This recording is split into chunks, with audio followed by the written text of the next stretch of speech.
உணர்வுகள், உணர்ச்சிகள் அப்படின்னா என்னங்கிறத பத்தின புரிதல் ரொம்ப நாளா நமக்கு கொடுக்கப்பட்டு கொண்டே இருக்கிறது. அதில் உணர்வுகளை மேலாக வைத்து, உணர்ச்சிகளை கீழாக வைத்து நாம் வாழ வேண்டும். உணர்ச்சிகள், உணர்வுகளை மிகைக்க நாம் ஒருபோதும் அனுமதித்து விடக்கூடாது என்ற ஞானமும் வழிகாட்டலும் நமக்கு கிடைத்துக் கொண்டிருக்கிறது. உணர்வுகள் என்றால் நன்மை, நல்ல குணங்கள், நல்ல நோக்கங்கள். உணர்ச்சிகள் என்றால் தகாதவை, கெட்ட நோக்கங்கள், கெட்ட குணங்களாகும். இப்போ கவலைப்படுறது உணர்ச்சி. கவலைப்பட்டு என்னாக போகுது? நடந்தது நடந்து போச்சு. நடந்தது இறைவனுடைய தீர்ப்பு. நாளைக்கு நன்மையா நடக்கும். நாளைக்கு நன்மையா நடக்கணுங்கிற விருப்பம் மனசுல இருக்கு அப்படின்னு அந்த விருப்பத்தை கவனிக்கிறது உணர்வு. அவசரப்படுறது உணர்ச்சி, பொறுமையா இருக்கிறது உணர்வு. கோவப்படுறது உணர்ச்சி, வெறுப்பை கொட்டுவது உணர்ச்சி, சகித்து போவதும் மன்னித்து விடுவதும் உணர்வுகள்.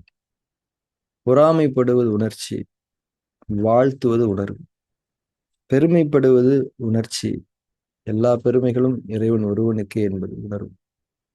உணர்வுகள், உணர்ச்சிகள் இந்த ரெண்டுமே நம்ம மனசுல இருக்குது.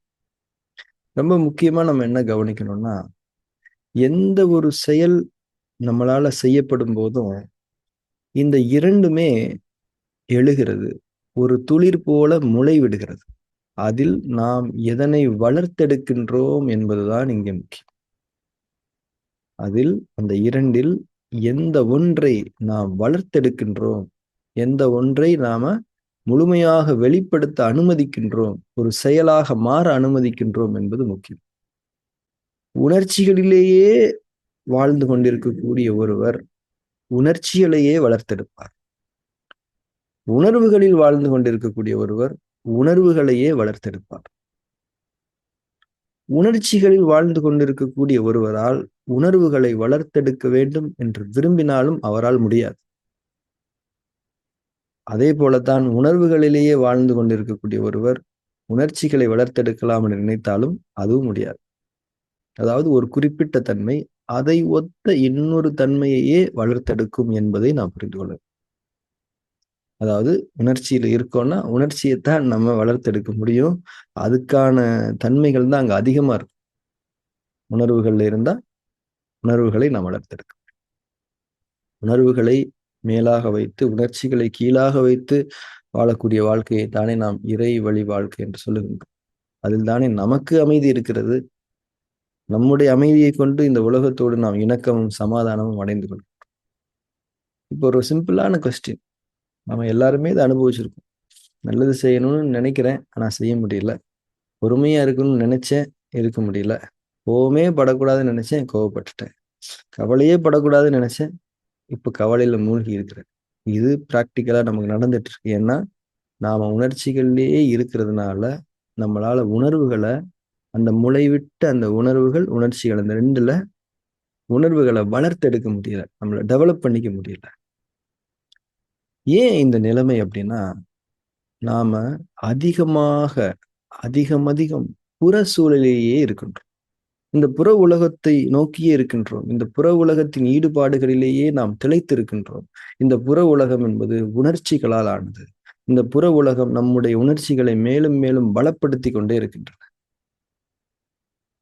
அக உலகம் என்பது உணர்வுகள் நிறைந்தது. எந்த அளவுக்கு நாம் நம்முடைய அக உலகத்தில் ஈடுபட்டு இருக்கின்றோமோ, அக உலகத்தை நோக்கி திரும்பி இருக்கின்றோமோ, அந்த அளவுக்கு நம்முடைய உணர்வுகள் மேலோங்க முடியும். அக உலகம் என்பது உணர்வுகளுக்கு சாதகமான உலகம். புற உலகம் என்பது உணர்ச்சிகளுக்கு சாதகமான உலகம்.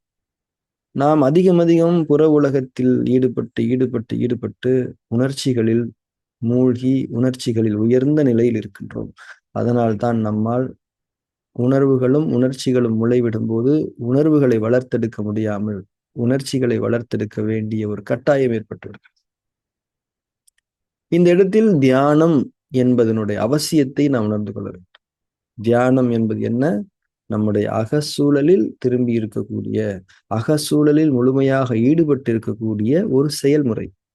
அதிகம் நாம் தியானம் செய்ய செய்ய செய்ய நாம் உணர்வுகளில் நிலை பெறுவோம். ஒரு குறிப்பிட்ட செயல் செய்யும் போது உணர்ச்சியும் முளைவிடும் என்று பார்த்தோம் அல்லவா? நீங்கள் தியானம் அதிகம் அதிகம் செய்யும் போது உங்களால் உணர்ச்சிகளை விலக்கி உணர்வுகளை தேர்ந்தெடுத்து அதை வளர்த்தெடுக்க முடியும். அது உங்களுடைய இயல்பாக மாறும். கவலைப்படக்கூடாதுன்னு நினைச்சேன், கவலைப்படல. ஏன்னா நீங்கள் உணர்வுகளின் பக்கம் திரும்பி விட்டீர்கள். உணர்வில் உணர்வை வளர்த்தெடுக்க உங்களால் முடிகிறது. இதை பழக பழக பழக நீங்கள் உணர்வு கொண்ட மனிதர்களாக, நல்ல நோக்கங்களை கொண்ட மனிதர்களாக, நல்ல எண்ணங்கள், நல்ல குணங்களை கொண்ட மனிதர்களாக மாற முடியும். நாம் மாற முடியும். இதுதான் இறைவன் நம்மீது திருப்தி கொள்ளும் வாழ்க்கை. இதுதான் அர்த்தம் நிறைந்த வாழ்க்கை.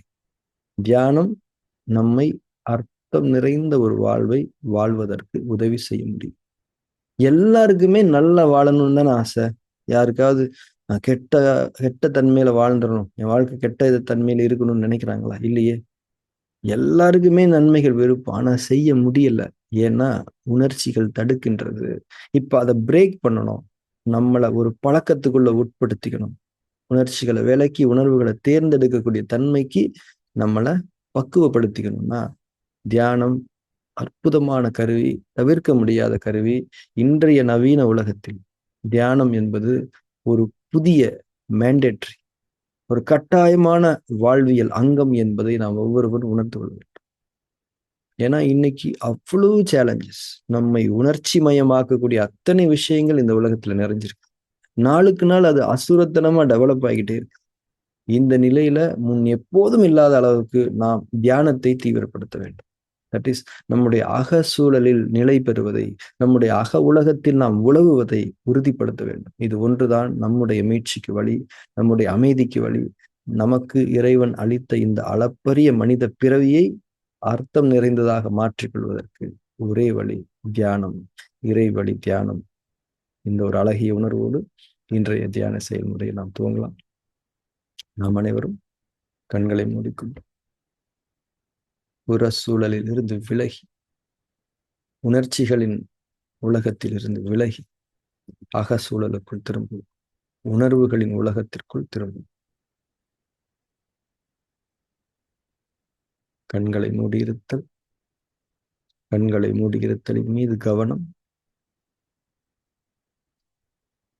புற சூழலில் இருந்து அக சூழலுக்குள் திரும்பி இருக்கின்றேன். ஒரு அழகிய செயலை நான் செய்வதற்கு எனக்கு கிடைத்த இந்த வாய்ப்பு இறைவன் புறம்பிருந்துள்ள எனக்கான பாக்கியம் என்ற உணர்வோடு நாம் தியானத்தை தொடங்கும். உடலை அதிஷ்டானாவில் நிலைப்படுத்திக் கொள்ளும். சுகமான ஒரு இருக்கை நிலை, இருப்பு நிலை, இறுக்கங்கள் ஏதும் இல்லாமல் முற்றிலும் தளர்வாக அசைவற்ற தன்மையில் உடலை நிலைநிறுத்தி அக உலகத்திற்குள் இன்னும் தீவிரமாக நீங்கள் இறங்கிவிடுங்கள். உணர்வுகளின் உலகம், நன்மை தீமைகள் பிரித்தறிவிக்கப்படுதலை தெளிவாக செவியேற்க முடியக்கூடிய உலகம் அது அக உலகம். இறைவனோடு பேசக்கூடிய வாய்ப்பு அக உலகத்தில் ஒவ்வொரு க்ஷணமும் கிடைத்துக் கொண்டிருக்கக்கூடிய உலகம் அக உலகம். மூச்சின் மீது கவனம் ஏற்படட்டும். இயல்பான மூச்சோட்டம். உள்மூச்சின் மீதும் வெளிமூச்சின் மீதும் இயல்பான கவனம். கவனத்தோடு உணர்வு. மூச்சு நமக்கு கொடுக்கப்பட்டு கொண்டிருக்கிறது, நாம் பெற்று கொண்டிருக்கின்றோம். கொடுப்பது இறைவன். கொடுக்கப்பட்டது நமக்காகவே படைக்கப்பட்டது. நன்றி உணர்வோடு ஒவ்வொரு உள்மூச்சின் மீதும் கவனம் இருக்க வேண்டும்.